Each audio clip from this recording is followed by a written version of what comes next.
Often people ask, what is art? I'm here to answer that for you with a pretty simple explanation that art is simply proof of existence. What I mean by that is you're here, right? It's proof that I made this video. This video itself is art, right? This cap I just picked up from the ground, okay? Somebody had to make this cap in some way, right? And maybe it was made by a machine, but somebody programmed that machine. And in the universal cosmic grand scheme of things, right, it is proof that even that machine, or that person who programmed the machine, existed. And within God's whole domain and body, his being, which I feel we are all inside, it's kind of a way just to sign a signature. So does art need to be something that's super complicated?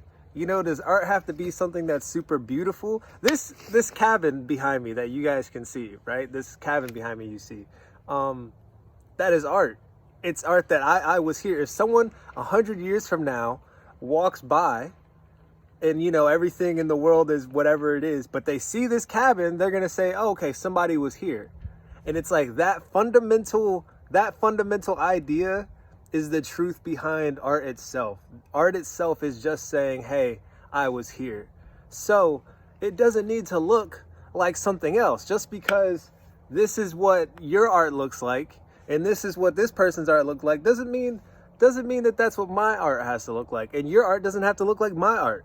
Okay, like your cabin doesn't got to look like my cabin. We could all have different forms of art. Me personally, I love minimalism for this reason. I love simplicity for this reason. I have a bunch of actual, not actual art, like this art isn't art, but I have a bunch of art that I do, and I'll do things as simple as take just a brush with some black on it and do one stroke. One stroke. But the reason why that's art is because that one stroke is proof that I was there, that I exist, and that I did something, I created something. Right? Often humanity, I feel, lacks that perspective because we compare it to other things deemed as art, right? Imagine some great artworks in your head that you're thinking of. You're like, okay, this is art, right? And then I'm gonna give you some clay and I'm like, here, make something out of this clay, right? So you make a little like clay stick figure guy. Or let's say, you draw a stick figure and you say, this is my art. People are so quick to be like, well, that stick figure has less detail than, this complicated drawing, and that little clay guy that you have isn't as crazy as, the human body, which, not to get into how artistic our beings are, because as beings, we are super, like, we are living inside of art right now. That's the craziest part, is when you really open your eyes and look around, there's art all around you. These trees are art. This is something so beautiful and something so complicated that it wasn't just accident. It's proof of existence.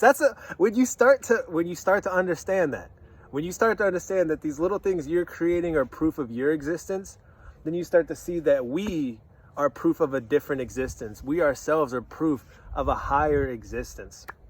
That has got very spiritual. That has got very, amen, man. Shout out to God, because we are living inside of art itself. And us being fractalized versions, us being made in God's image, that's what we seek to do. We seek to replicate that. We seek to create as well and say, hey, I exist, proof of me. But what we sometimes fail to see is how our very existence is proof of something bigger, proof of something beyond ourselves. So it's hard to explain art when you really put it in that perspective, right? When you when you say it like that, because art is something so grand. Art is saying something so deep and so unsaid. It's not just a simply, I am here, I was here. It almost is like that, but it's creation itself. And then at the end of the creation, at the end of 6 days of making that art, you sit back on the seventh day and you enjoy it, you admire it, you look at it and you say, man, I did that. And that takes all different shapes and forms and sizes. So if you're an artist, I just want to say, don't let anything discourage you on your journey with art. Don't let anyone try to guide you on what art means to you and what art is to you. And I know I'm guiding you on like what this is what art means to me, but art to you and what art looks like for you doesn't have to be anything that anyone else is doing, and it doesn't need to be compared to what anyone else is doing. It can be something that you alone understand, that you alone create. And next thing you know, I mean, I'm sure you'll have tons of people replicating that because they like your form of art, but it doesn't have to be a form of art that already exists. And, you know, let's look back on some huge artists, right? The guy who created Starry Night, okay? I don't know his name. I'm sorry that I don't know his name right now. But I'm pretty sure that during his lifetime, I don't think he was a successful artist. And there's a lot of artists, many artists, who sell for some of the most money nowadays, because money's all it's about. It's not about money. Art's not about money. Let me just say that. But some of the biggest artists were not successful selling art in their lives. And the reason why is because back in the days, you know, to often sell art, you would have to have like a Patreon, somebody who supported you and be like, hey, you know, I'll completely take care of you as long as you make art, and then you give the art to me, and then I'll turn around and sell the art for more money. So art was used more as like a business exchange. A lot of people really lost the true value of what art is, and art is just, you know, it's self-creation. But why I'm saying that is because during their lives, there's a lot of artists that weren't super successful and who just still made art every day. And then after they died, somebody came upon all their art and they were like, whoa, you know, here's 100, 200 paintings by somebody amazing, the guy who made Starry Night. I don't want to start naming any names because I'm probably going to name like an engineer, somebody who's not even an artist, right? Galileo or something. So, somebody comes apart on their art and they're like, yo, this is crazy. And then they put it in auction so that they could sell it because it's about money. Now they're trying to hype it up and, you know, sell it for money. And that's why, you know, it went for a whole bunch of money. But in essence, what did they come across? They came across somebody's proof of existence. They walked into a room full of proof of existence, full of art on every corner, full of art on every wall. And they said, whoa, wait a second, somebody's been here. Somebody lived and somebody existed. And when you go to a museum and you're looking at the Starry Night or you're looking at some of these beautiful artworks, you're seeing someone's existence. You're seeing proof that that person lived.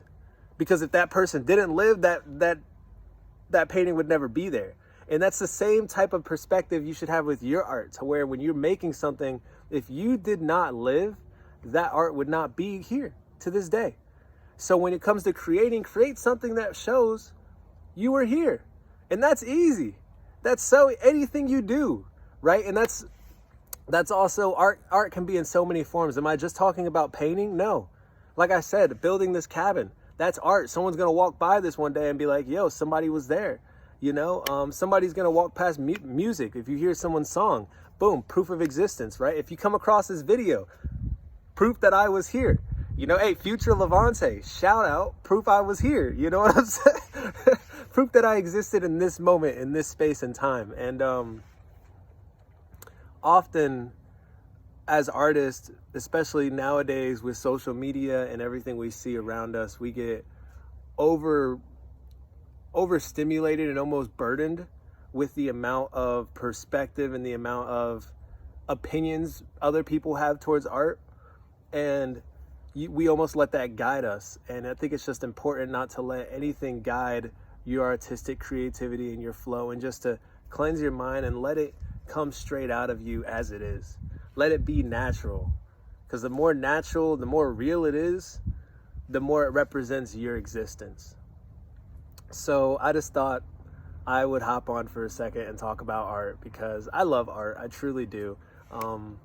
In all different shapes and forms. And I personally want to start creating some more art. I want to start an art series out here and, you know, start shipping some art to some people. So just wanted to say, enjoy your art, enjoy your life, enjoy the process. Make your life the brush. You know what I mean? Make everything you do the paint, and just paint the universe, paint the world, and have your proof of existence right here in this very moment. Yo, it's me. I'm like, I just watched the video. I just want to say that success is, you know, creation.